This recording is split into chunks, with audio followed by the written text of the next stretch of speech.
What's going on, guys? And we back! Game 5. Full effect, man. You see, David is hyped up for this game. Okay, so this is the last game of the tournament, the grand finale. It has been going pretty good. I'm feeling good. Looking forward to the last game. And this is actually against a Daemon Legions player. So David is extra excited because he's a bit in love with the demons. Yeah. So he wants to know how it went. So basically, what happened was when I saw my matchup and looked at his list, I started like at the top and I saw Scourge of Wrath, and I was like, ooh, I don't know. Okay, I could probably deal with it because the thing is, it's really killy. So I don't know, like, one of my princes could kill it, or he could kill the prince. It's like it's a gamble. So I was like, okay, but okay, I can deal with it. It's still fine. I keep scrolling down the list, and like at the bottom of the list, it's 2 brass cannons, and I was like, fuck. You don't like them cannons, do you? Like at the moment, my list, I'm equipped to deal with regular cannons. Okay, I'm not equipped to deal with these monster cannons with armor saves and ward saves and 5 wounds. They are a bit harder to kill with Grey Watchers, and I can't charge them with chaff because they're gonna kill the chaff. They're gonna kill the Grey Watchers. Indeed they will. So yeah, 2 of them, and then I was like, oh fuck, this was not a bad matchup. And I'm like, a good matchup. And I was like with my friend, and we checked our matchups at the same time. He faced like the softest Dread list I've ever. He was like, oh shit, I'm facing Dreaders, and I was like, oh. I would love to have that matchup, man. Give me that 20 and no. Give me that 20. Okay, no. Let's get it started. Oh, this is. Damn it! Is this the first picture? What the fuck? Okay, but give me a moment here, guys. Is it still? We won't cut. Oh, it's.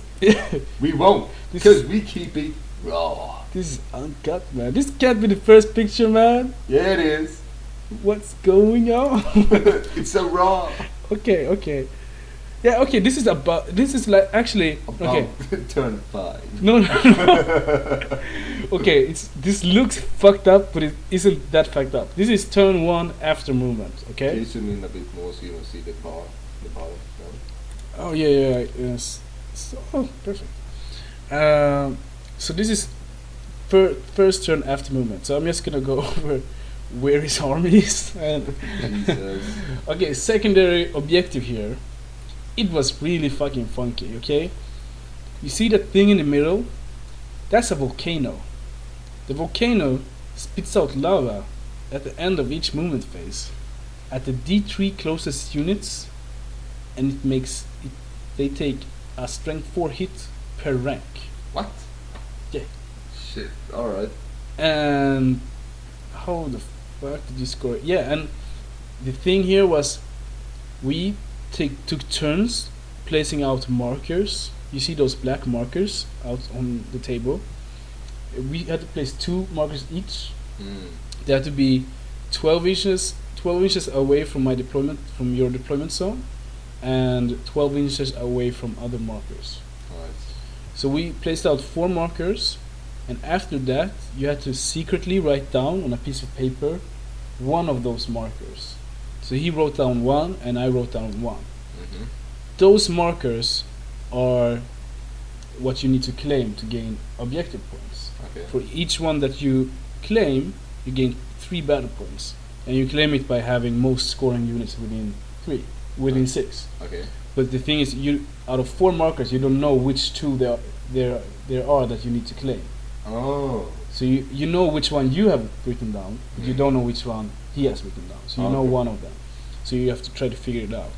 Meanwhile, this fucking volcano is spitting out lava left and right. Man, this was so confusing. So it's a shame I didn't take a picture of the full battlefield. Maybe the next picture. Fuck no. Because I thought I was pretty clever here. Basically, I got to choose deployment side. I chose this side. All right. So he decided who should start deploying. He shows me. The thing is, of course, I wanted to figure out where he's gonna drop his cannons, so I can figure out where my chariots could go, where my shooting should go, and everything like that. So I just drop a unit of reavers. He drop a unit of chaff. I drop. Oh yeah, about his list as well. We're gonna drop it in the description. But he has a Scourge of Wrath kitted up with like Hatred. 8 strength, 8 attacks, and all that crazy stuff. He has 2 wizards, Mark of Change, 13 horrors as a wizard bunker, 30 slaughterers. They have lethal strikes, so they're pretty dangerous against high armor, but other than that, you can do it. It's dangerous the first turn, basically. First turn they have strength 5. Other than that, yeah, you got lethal. Yeah. So 2 units of crushers. Not too scared of them, like as long as I don't mess up with my chaff and stuff, they can clear that. But if they charge into my lions or my chariots, they're gonna explode. So I just need to take care of my scouts and such. Also, like I haven't too good of a handle on demons, so I thought they had like a 3-up armor save or something. But later I found out it was 5-up. Yeah, it's an upgrade to get the 3-up. Yeah, okay, so basically, okay, the rest of his list. He had 2 units of 2 Pestilent Beasts each, so he basically used them as a road bump. Yeah, that's what they are. Yeah, so, and he has 2 brass cannons, of course. So, what happened was, since we went back and forth and I had so few drops, I decided to drop everything.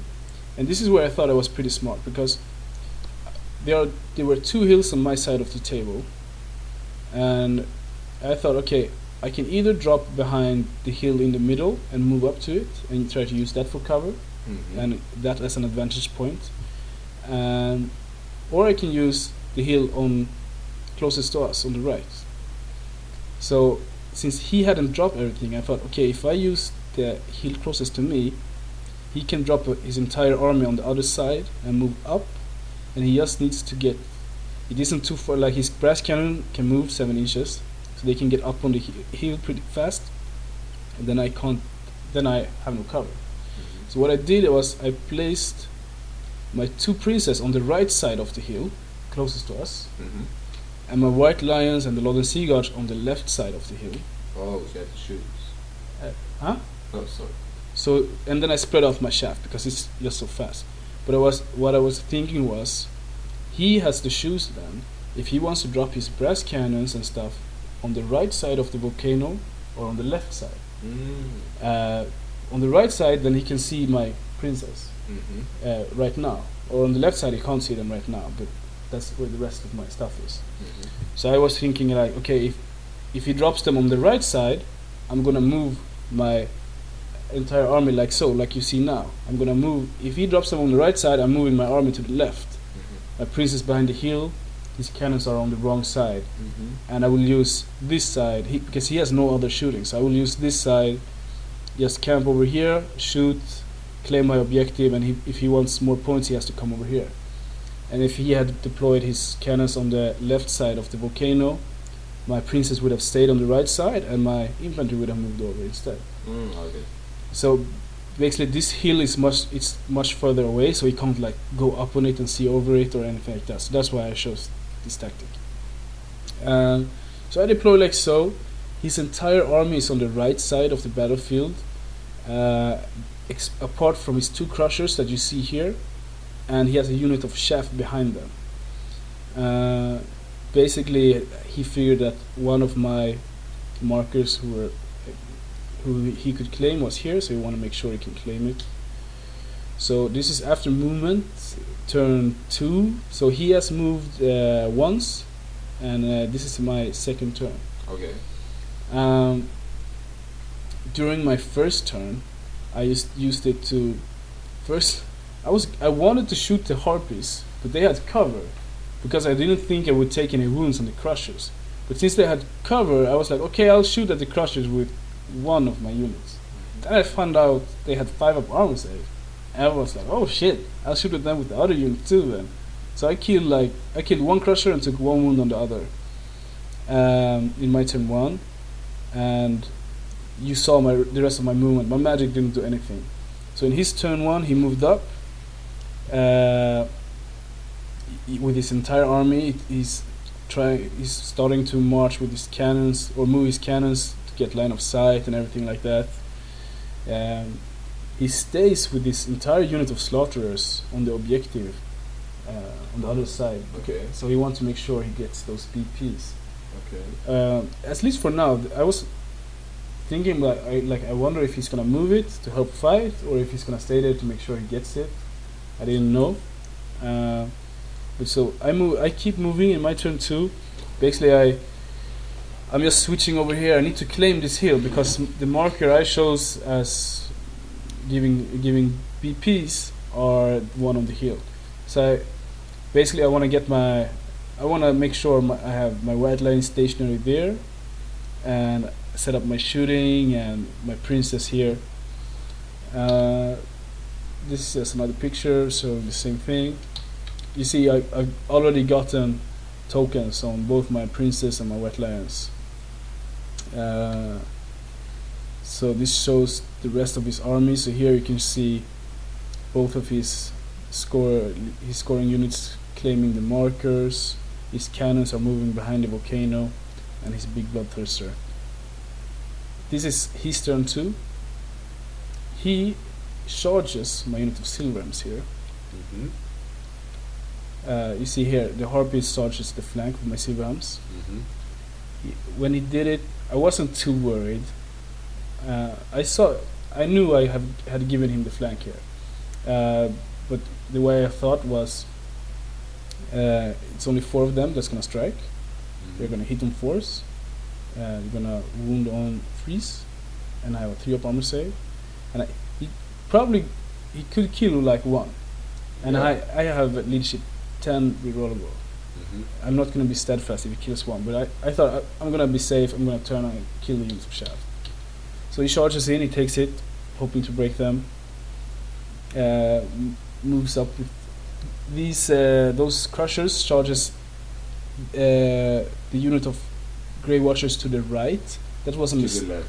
To the left. No, the right. No. Oh, you charge. Oh, okay. Uh, the one further down. Okay. Yeah, so that was a mistake on my part. I thought I missed that he could charge them. I thought he was gonna charge straight forward, and I was just gonna flee. Mm-hmm. When he charges the other one, I was scared that I was gonna run off the table. Oh, okay. But I managed to stick. So I still fled, because if he had made that charge, we would just have been in a real awkward position. Like if I accidentally killed one of his harpies, he would be able to charge in, overrun into the rear of my silver helms. It would just have been awkward if he removed the harpies from the right side and everything. Like if he were smart, it could have been really awkward. So I fled. His other units of crusher charges my shaft, and I'm totally fine with that. I put my shaft there as bait. I thought he would obviously not charge them because I have more white lions there, but he charges them anyways. So I'm like, this is the last game. I want to make sure I score some points. I'm like trying to figure out is he planning anything weird? Why is he doing this? His rest of his army moves like so. In his turn, this is still his turn 2, and so this is my turn 3 then. So what happened was, can this be turn 3? Yeah, this is still turn 3. So my units of Silverams killed his unit of Harpies. Mm-hmm. I think in his turn, so I could move in this turn. Actually, it rolled really good, and they crumbled or something. Mm-hmm. The Monarchins do. Yeah. My unit of Grey Watchers rally. The other one runs as far back as possible, but they can still shoot at his crushers. Basically, this entire game, this was a game of mind fight. Like we both tried to mind trick each other, because I can tell from the way we talked back and forth. He was scared of my chariots. He was like, fuck, I don't know if my my demon can kill. Like you could kill me. I don't know if I should take the charge. And I was like, I don't know. And we both didn't know if the other one was just trying to mindfuck the other one to take the charge because he wanted to kill it, or if he actually was scared. And basically, we went back and forth like this. It was really fun. And basically, at the end of the day, I was fine with him taking the charge because he seemed more scared of me. Than you, okay. Yes. And the way I thought was, even if it's a gamble, if I win, I get like 300 more points than if he kills me. Like he gambles with like 550 points plus 100 for the general, and if he kills me, I have my general left. And exactly. so I was like, okay, I'm gonna take this gamble. I have my counters up. He's probably gonna survive one turn. I can try to get through spells. He should survive one turn, right? Yeah. So my mindset from here on was, okay, I want to, like, if I try to position myself to get a charge on him, I will never get it because he's gonna see it. He's gonna think, no, I don't want the impact hits. Exactly. And he can fly 16, so he can easily just reposition. Exactly. So either he's gonna charge me, or I need to trap him somehow. So I'm trying to bait him left and right with like giving him my rear, like a rear on my prince because I'm stubborn either way. But that, like, it's tempting when you see someone's rear. It's like, oh shit, I got a rear charge. Exactly. But like I'm stubborn either way, so I don't care. So here he's thinking, oh, should I charge the prince in the rear? The white lions can't see me, and I can overrun, can get away. Like I'm like trying different things, just like I'm intentionally playing a bit sloppy with my princess. You see here, I even left my Lord and Sea Gods unprotected. Okay. But this is a long charge, so I left it like so because if he takes it and fails, I can counter charge. All right. Just a quick recap. His cannons has done nothing. No, from this from around here, he can start shoot. Okay. But what I noticed was it's still risky, but he's hitting me on fives, sixes if he moves. They have basically three, so so it's 4 basically, 5 Plus with long range, yeah. 6s if he moves. All right. So that's bad odds, yeah, and he has to like keep moving because I keep moving, and so he has the same odds of misfiring as hitting. And we actually, one of my princes has 4 of ward against everything, and he has a reroll to wound against him. So like he hits sometimes, but like either he reroll to wound and got a 1 there. Like if he doesn't roll a 1 to hit, he roll a 1 to wound, or on the reroll, or I get a ward save. Exactly. So the odds were really small of him doing anything there, and we actually looked it up with a judge, because at first I thought my prince that had 3 of ward save against magical attacks didn't have a ward save against the brass cannons shooting, because they are otherworldly, so they have magical attacks, but it doesn't say on the artillery weapon that the artillery weapon has magical attacks. Exactly. So I didn't think it was magical, so I thought it was really risky for my other prince. But I asked the judge passing by just in case, and the judge actually ruled that the cannon shots are also magical. So I have a 3 up ward save on my other prince against it. So that helped out a lot. So now I'm playing a bit more. I'm not avoiding the cannons as much because they aren't doing crap. Yeah, so this is just another picture. Yeah, this is the big thing here. This is a couple of turns in between. Okay. But what I do basically is my Lodens, I position after this. Basically, he's gonna turn his crushers to chase my Silverhams. Okay. So my scouts doesn't need to fear the crushers. So from here, I know his bloodthirst is gonna avoid my white lions. Of course. So from here, I position all of my shooting, both my scouts and my Lord and Sea Guard. I point towards his prince, towards his demon. Okay. And I intentionally, I'm really proud of this. I intentionally made it so that if he charges my Lord and Sea Guards, I can't counter-charge with my princes. They can't see it. Oh, okay. So it's even more tempted to charge them and fly. Exactly. So I turned them around to face the crushers and face other stuff. But the way I thought was, if he takes a charge, like I'm gonna get 1 turn of shooting, all those shots, a lot of poison, I could get some through. If he takes a charge, first turn I'm gonna issue a challenge. Second turn, in my turn, I'm gonna reposition my princess for the counter charge, and he's gonna go to town on my unit. But he's not gonna get me. I'm still like 25 models. Mm-hmm. So he could kill many, but I'm gonna be steadfast. Exactly. Then it's gonna be his turn, and he's gonna get another turn to kill my unit. He needs to get them to 4 for me to lose steadfast, because he's flying. So even though he's a monster, he doesn't have a rank. So as long as I'm at least 5, I'm still steadfast, sticks, and then I counter charge. So I turn the princess away, and I start shooting at him. So he has the choice, okay, should I back away, take a small loss, or should I go in, try to kill the Lord and Sea Guards, overrun, and try to... Take a lot of points, yeah. Exactly. So bam.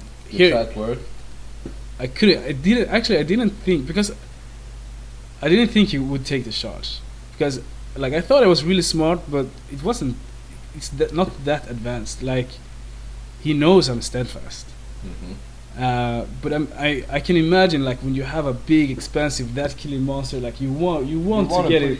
Yeah, that's the danger of having a Scourge of Wrath. You want to put him into close combat. Yeah. Because he does it so well. So he knows he's gonna kill a ton of elves, and like he invested so many points in it, and if he didn't charge it, he's gonna just have stand there all game. Exactly. So he charges in here, and now I'm like, okay, this is great, because my shooting actually did 2 wounds on him, so he has 4 wounds left. Oh. And if I'm lucky, I could sneak a wound through with my Lord of Sea Guards. Exactly. And then I'm gonna position so both my princes can counter charge. You see, my Silvams and his crushers started dancing around each other, because he tried to charge me. I run out of line of sight. I move up my White Lions. My White Lions actually exposes my rear to them, but I don't care. I'm just looking at the other side so I can cast spells and stuff. And here, these aren't dead. They just like he made it so that they have to stand in exactly one position for they all to fit. So when he tries to put a mage in there, it looks like this.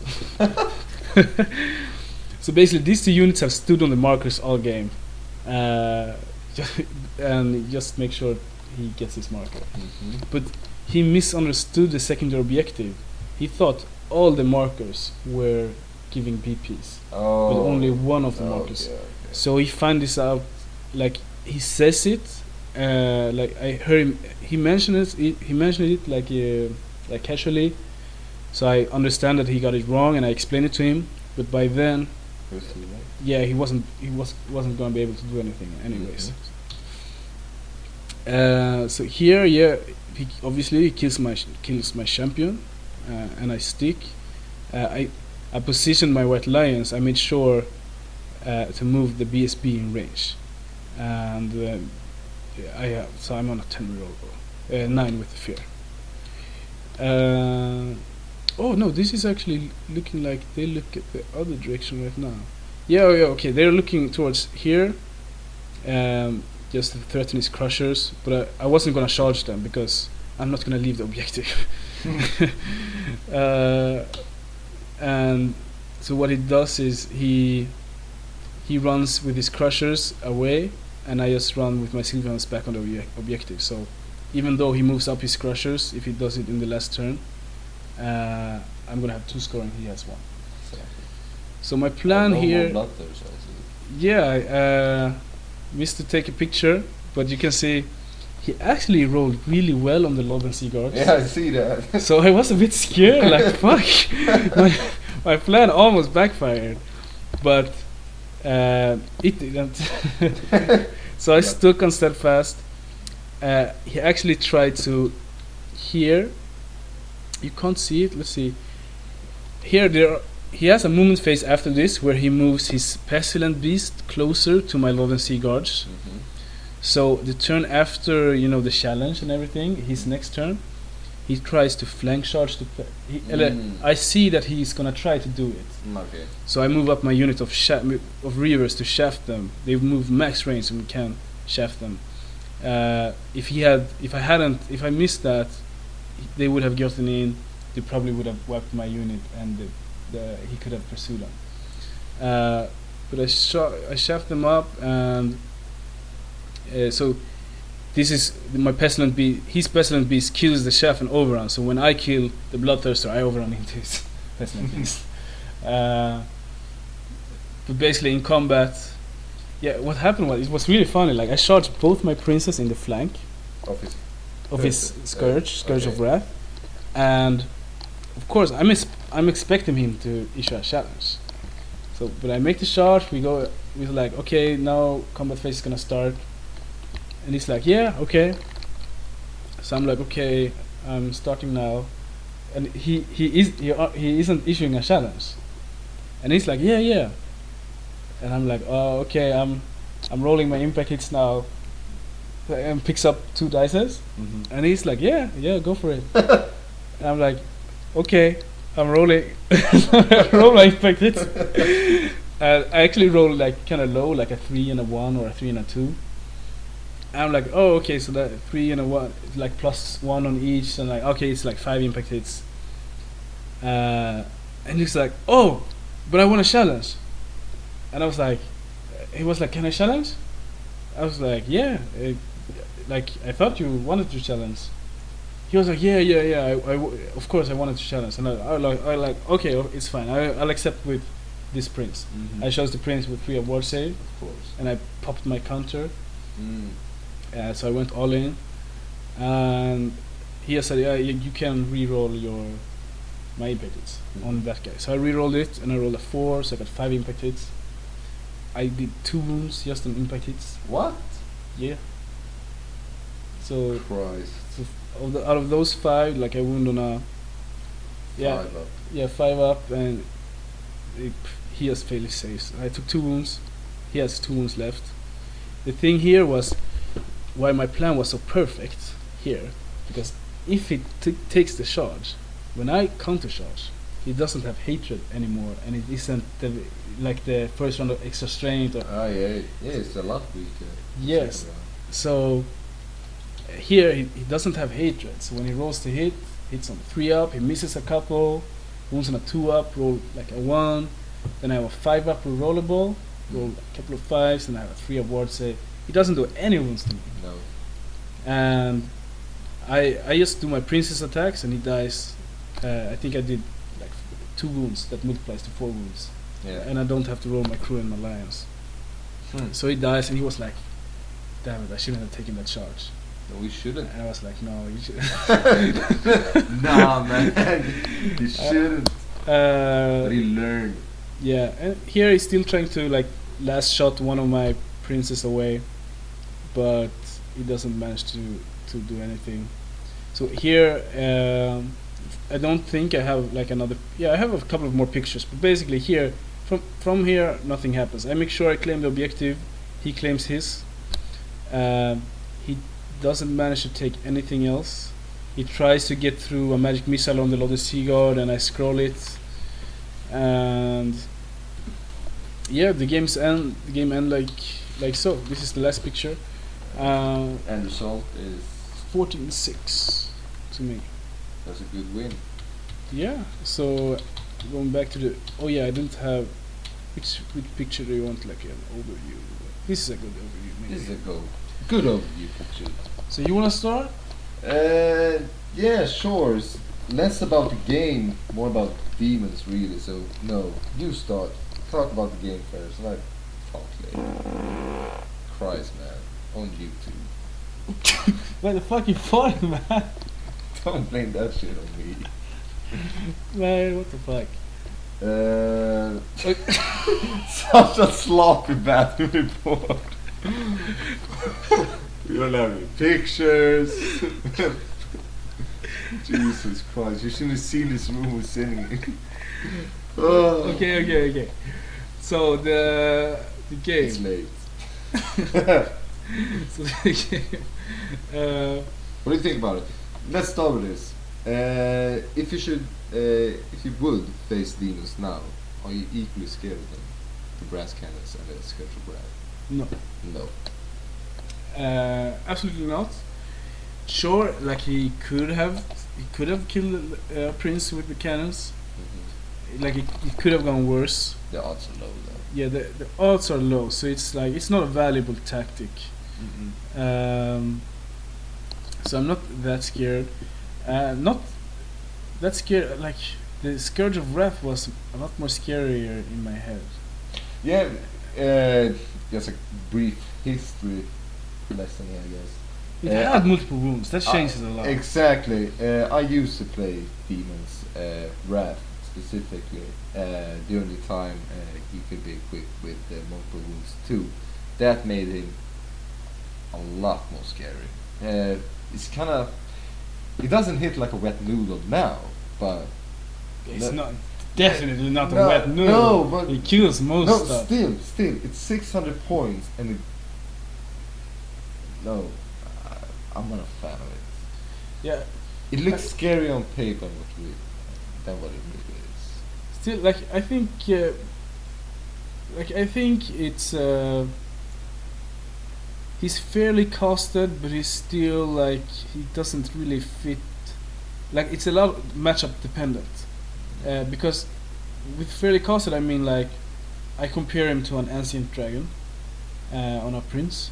They are like fairly, they are about the same price, and he's better on killing like certain like he's faster and he's a bit more killy, but he's easier to kill for certain with certain stuff he's easier killed. Like they have both their strength and weaknesses, and they're about the same price. So in that way, I think he's fairly priced. But yeah, I think I understand why it's not popular on the tournament scene, because it's a big gamble. It's not really reliable. But I faced him once now, and I don't know if I have like the basis. I can make a good judgment on demons or on him. So that's just my like initial impressions. So you can take them with a grain of salt. Other than that, the rest of the game, what do you think about it? His list, the deployment, just a quick overview. Were you happy with the deployment? To begin with, great opponents. Really enjoyed playing against him. Great, like last game we had really fun, and that is all that matters, really. Yeah.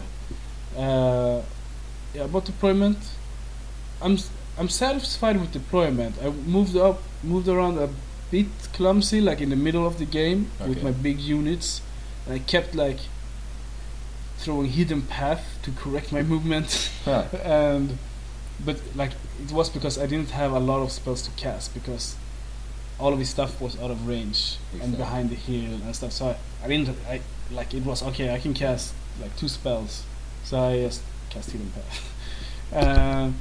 But I'm happy with my shenanigans to manage to get the matchup I wanted with the Scourge of Wrath, and yeah, with the movement of my like I mispositioned my shaft in this picture. No, my Grey Watchers, but with other than that, I'm happy with deployment. Especially that I had to make him basically half of his army is on the wrong side of the table. Exactly. Like 2 of his blocks didn't join the combat, so I'm definitely happy with deployment. Would it change anything if he had known the rules correctly of the secondary objectives, and let's say he moved up his slaughterers? Would it change anything, you think? I don't think so, because his slaughterers were on the like they were on the edge of the table. And I mean, he knew from the start, from the get-go, you can have marched them towards you turn 1. Yeah, but even if he knew, he still would have could have deployed. He could have deployed there because I had my princess there on that side. So even if he knew the second objective, he may have still wanted to deploy. Okay. He didn't know that I was going to move my entire army over here. Of course. So with that, if he had played the objective correctly, he still would have left at least one scoring unit there. Of course. The horrors. Yeah, the horrors. It depends on which one he shows, because if it was on the one on the right, if he leaves his horrors there, he has his mages out of range. But he could have switched over his mages to the starters and move. But they would have come so late. I don't think they would have reached anything. I don't think so. Based of missed deployment. Yeah, I think I won deployment. Yeah, but I think he. I don't know how we should have deployed. Basically, he should have deployed everything here. It's easy to say now, but to make that straight in front of my white lions here, I think. Here it doesn't mean anything. Straight in the middle of the board. In the middle of the board, his 2 blocks, because I had my 2 blocks at the other end of him, and he could have pressured the flanks with the crushers, like my right flank, and used his bloodthirsters behind this hill, something like that. And if I move up my poison guys to shoot him, I'm up on the hill so he can charge him. All right. With something. Yeah. He had a specialist too. So. Yeah. So I'm happy with the result. Did you want to add anything on the tactics or how I play, or how he played? No, you played well. You really did. Trying to bait a charge on the bloodthirster, either into your chariots or as you did to your blood and sea guard. Yeah, good play. Well played. Thank you. So, tournament recap. What's a fitting picture? Do we have like a hive picture here somewhere? I don't think so. That one. Yeah, here we go. Gotta zoom in. Zoom in. No, are we gonna save it for like a separate post-tournament video, or? Nah. Turn 5. We do everything now, raw, uncut. All right. Okay. Let's do everything here. All right. This battle report is over. Now it's just post-tournament talk. Yeah. Okay. Battle report over. Post-tournament talk. You sure? Yeah. Yeah. Okay. Let's do it. Yeah. No one's gonna watch it. Post-tournament result video. No, not after they saw these battle reports. They're gonna be like, fuck that. Fuck that guy. We ain't watching him anymore. Okay. I've done 63 pictures, man. I want to see more. Oh shit. You're done fucked up now, boy.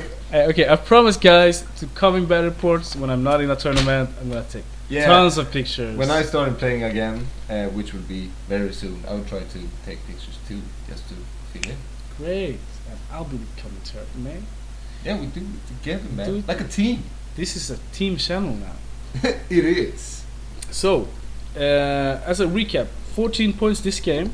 So I ended up the tournament with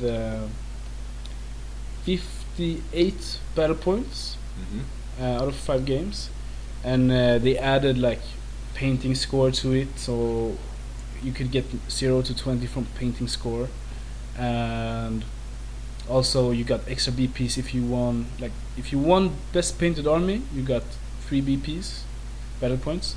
If you got second place, you got 2 BPs. If you got third place, you got 1 BP. So that's how you earn battle points.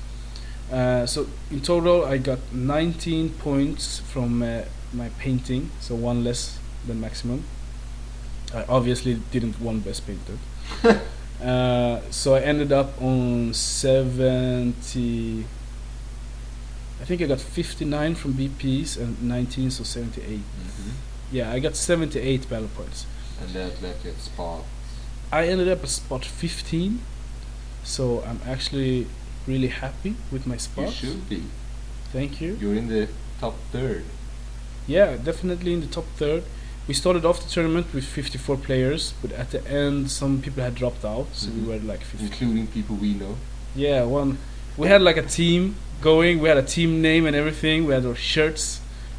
Yeah, we even got our own shirts. We, out of 5 players, okay, it's me, Dave.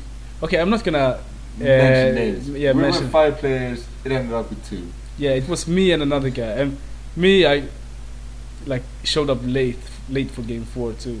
So we We're didn't. serious as this channel, basically. Yeah, We're sloppy, but we make it work. yeah, but we represented pretty good. Most of like the other guy, it was his first tournament. He's a real casual gamer, and he still Yeah, got. he did pretty well for the first tournament. Yeah, he Played Skaven, but did pretty well. Yeah, he did pretty well. So, but as far as I go, play number 15 in the tournament. Good spot. Really happy with it. Got to recap. I got a 13-7 win, 19-1 loss, 18-2 win, 12-8 win, and a 14-6 win. Yeah. So 4 wins, 1 loss. Faced different armies. Each game was really fun. That's really rare, I noticed. Yeah, in my- tournament settings. Yeah, my last tournament, I faced 2 wood elves, 2 demons, and a dark elf. Mm-hmm.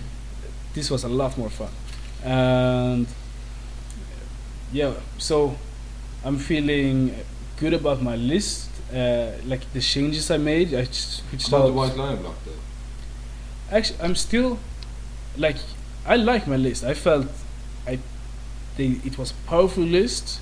I placed good, so I like the White Lions block. But I'm still thinking about, because I noticed 3 bolt throwers would have changed a lot about. Can you fit 3 ball throwers? That's I'm gonna get to that in one moment. It would have changed a lot, but the only way I can get to it without, I don't want to remove my princess. Mm-hmm. It is then if I remove my White Lion block, and I had 3 ball throwers and either shaft or Yeah, that's what I meant. If you remove the white lion block, you can get 3 ball throwers into rear while you're having the Grey Watchers. Yes. Hmm. So Yeah, it's a bit of a gamble. Basically, you have to try it first. Try it in a smaller setting, like a mini tournament with the club. Just to see. As stated before, the White Lions are a great deterrent and a great lure also. So yeah, also the thing what I'm hesitant about is I don't know, some in these games, but also like in previous games, I think I try to think like, okay, if I had removed my White Lions, it would have switched a lot of like the magic missiles and the catapults and everything. They wouldn't, if the White Lions didn't existed, they would have shot at something else, and that would have been my chariots or my your shaft. my shaft, and like they soak up a lot of damage. So and then my army can take care of the rest. But if I don't have them, they're not going to soak up. If you take away the White Lions, you surely can't fit more than 3 ball throwers, can't you? Yeah, I can. Not in rare. Not okay. But I can fit other stuff too. So I can play around with doing one of my mages to be a fire mage and a dragon. And 3 the ball 50-man White Lions skirmishers. Haven't thought of that. I thought about that. Also thought about small unit of scoring, like 7 Knights of Rima. Strength 7 on the charge, with 14 attacks. Just hide and clean up. I thought about a few different things. Basically, I'm gonna try. You can drop a comment below on what you think, but my opinion is, from what I can see, a lot of high elf players that I think are better than me. Like I haven't faced a lot of high elf players, but like on the forums, on ETC lists and everything, the common consensus seems to be like they fill up on characters, fill up on small scoring units like Silverhelms and Shaft and shooting the entire army, and they do it in a few different ways, like with lion shares on princess, with Prince of Rhyma Knights, Grey Watchers, Bolt Throwers, but they skip the elite infantry. But in the end of the day, would that be a fun list to play? Yeah, that's the thing. Also, a list like that, I don't know If you do enjoy it. if I enjoy it. So I need to try it out, but The White Lions will stay from them. I might not enjoy it. I might enjoy it. It might be that it's really good, but it doesn't fit my playstyle, so I play poorly with it. I might suck at it. So, but I'm gonna try it out. But I'm not at all disappointed with this list. I think it's strong enough. Yeah, you plays well in it. So here's the thing. Now, since we are on the post-tournament talk, you plays well in the tournament. In this tournament, you had a good list. You could have placed better if you were better. Not trying to diminish you, but the top 10 guys. I can say myself. I don't know every one of them, but the ones I know in the top 10, like the ones I've seen played and talked to, I can say that they are most likely better. They are better players than me. So, yeah, I understand what you're saying. So, I don't think there's anything wrong with this actually for your playstyle. Yeah. So, in a conclusion, this tournament, was it fun? Was it good? Did you enjoy yourself? Really fun, really good. I really enjoyed this. And you got a good result. And I got a good result. And sweet battle reports with few pictures. And I got some beers. Indeed you did. I think that would be all, wouldn't it? This has been Dave. This has been Dave. And Team leader. alright. Thanks for Signing listening. out. Guys, don't give me too many thumbs down. I'm gonna be really sad. I'm sorry guys, you're gonna get better quality. We try. Alright. See ya. Take care. Chew.